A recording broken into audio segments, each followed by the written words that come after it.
তো hello viewers, welcome to my another vlog.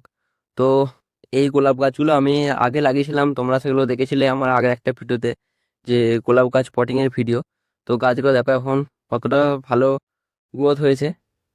আর আমার গাছে কিছু মাইটস লেগেছে, পাতার তলায় দেখো ছোটো ছোটো সাদা সাদা এই ডিমের মতো আছে। তো গাছগুলোর কাছে একটু ট্রিটমেন্ট করব। এই টবের কিছুটা অংশ ফাঁকা রেখেছিলাম, তো গাছগুলো এখন অনেকটা লম্বা হয়ে যাওয়ার কারণে গাছগুলো নিজেদের ব্যালেন্স রাখতে পারছে না। হাওয়াতে খুব দুলছে গাছটা, আর কালবৈশাখী আসছে সামনে।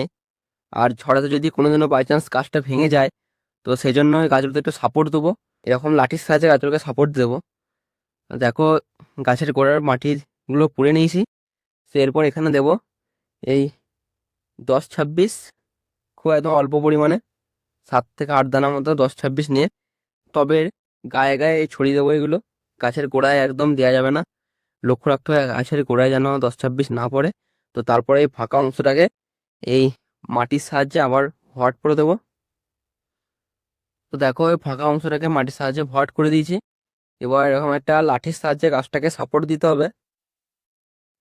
তো একদম গাছের গোড়ার কাছে লাঠিটা মুদবেন না, কারণ গাছের রুটের কোনো ক্ষতি হতে পারে। একটু সাইডে লাঠিটাকে এইভাবে পুঁতে দেবেন।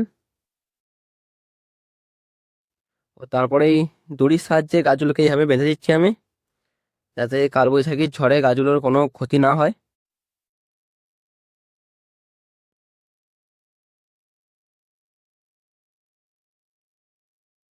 দেখতেই পাচ্ছ গাছটা আমার সাপোর্ট পেয়ে গেছে একটা ভালো রকমে, আর অতটা ক্ষতি হবে না। আর এখানেও সমস্ত গাছগুলোকে আমি এই একই প্রসেসে বেঁধে দিই।